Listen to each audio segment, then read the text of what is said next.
दांडी मार्च, जिसे नमक salt march और दांडी सत्याग्रह के नाम से जाना जाता है, मोहनदास करमचंद गांधी के नेतृत्व में किया गया एक अहिंसक सविनय अवज्ञा आंदोलन था। इसे 12 मार्च 1930 से 6 अप्रैल 1930 तक नमक पर ब्रिटिश एकाधिकार के खिलाफ कर प्रतिरोध और अहिंसक विरोध के प्रत्यक्ष कार्रवाई अभियान के रूप में चलाया गया था। गांधी जी ने 12 मार्च को साबरमती से अरब सागर दांडी के तटीय शहर तक 78 अनुयायियों के साथ 241 मील की यात्रा तय की थी।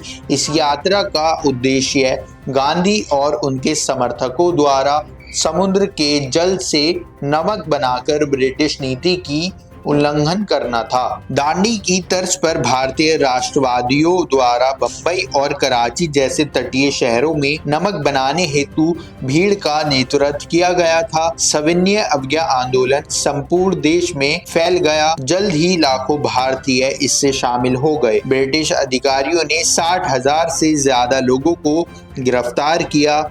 5 मई को गांधी जी के गिरफ्तार होने के बाद भी यह सत्याग्रह जारी रहा। कवयित्री सरोजिनी नायडू द्वारा 21 मई को बंबई से लगभग 150 मील उत्तर में दरसाना नामक स्थल पर 2500 लोगों का नेतृत्व किया गया। अमेरिकी पत्रकार वेब मिलर द्वारा दर्ज की गई इस घटना ने भारत में ब्रिटिश नीति के खिलाफ अंतर्राष्ट्रीय स्तर पर आक्रोश उत्पन्न कर दिया। गांधी जी को जनवरी 1931 में जेल से रिहा कर दिया गया, जिसके बाद उन्होंने भारत के वायसरॉय लॉर्ड इरविन से मुलाकात की। इस मुलाकात में लंदन के भारत के भविष्य पर होने वाले गोलमेज सम्मेलन राउंड टेबल कॉन्फ्रेंस में शामिल होने तथा सत्याग्रह को समाप्त करने पर सहमति बनी। गांधी जी ने अगस्त 1931 में राष्ट्रवादी भारतीय राष्ट्रीय कांग्रेस के एकमात्र प्रतिनिधि के रूप में इस सम्मेलन में हिस्सा लिया।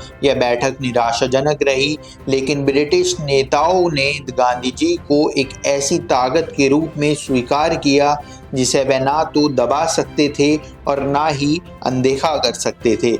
बंधुआ मजदूर की व्यवस्था को खत्म करने में महात्मा गांधी की अहम भूमिका थी। लॉर्ड चैम्सफोर्ड के युद्ध सम्मेलन में महात्मा गांधी ने विश्व युद्ध के लिए भारतीयों की भर्ती के प्रस्ताव का समर्थन नहीं किया।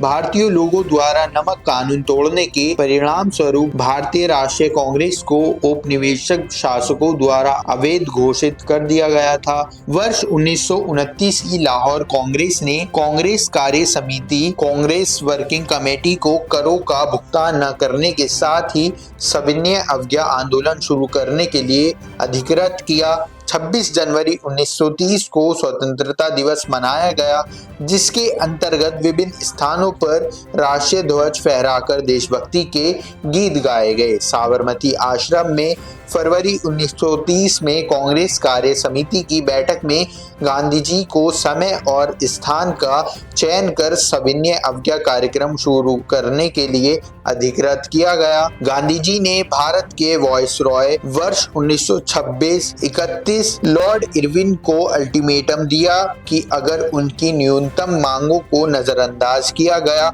तो उनके पास सविनय अवज्ञा आंदोलन शुरू करने के अलावा और दूसरा रास्ता नहीं बचेगा। सविनय अवज्ञा आंदोलन को विभिन्न प्रांतों में अलग अलग रूपों में शुरू किया गया, जिसके विदेशी वस्तुओं के बहिष्कार पर विशेष जोर दिया गया। पूर्वी भारत में चौकीदार कर का भुगतान करने से इनकार कर दिया गया, जिसके अंतर्गत नो टैक्स अभियान बिहार में अत्यधिक लोकप्रिय हुआ। जे.एन. सेनगुप्ता ने बंगाल में सरकार द्वारा प्रतिबंधित पुस्तकों को खुलेआम पढ़कर सरकारी कानूनों की अवहेलना की। महाराष्ट्र में वन कानूनों की अवहेलना बड़े पैमाने पर की गई। यह आंदोलन अवध, उड़ीसा, तमिलनाडु, आंध्र प्रदेश और असम के प्रांतों में आग की तरह फैल गया। ये बहुत अधिक व्यापक था, जिसमें महिलाओं, किसानों, श्रमिकों, छात्रों और व्यापारियों तथा दुकानदारों जैसे शहरी तत्वों ने बड़े पैमाने पर भागीदारी की।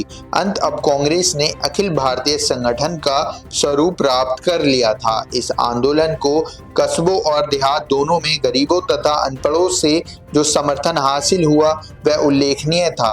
इस आंदोलन में भारतीय महिलाओं की बड़ी संख्या में खुलकर भागीदारी उनके लिए वास्तव में मुक्ति का सबसे अलग अनुभव था। यद्यपि कांग्रेस ने वर्ष 1934 में सविनय अवज्ञा आंदोलन वापस ले लिया, लेकिन इस आंदोलन ने वैश्विक स्तर पर ध्यान आकर्षित किया और समाजवाद विरोधी संघर्ष की प्रगति में महत्वपूर्ण चरण को चिन्हित किया। आपका इस मसले पर क्या कुछ कहना है, हमें कमेंट सेक्शन में अपनी राय दे सकते हैं।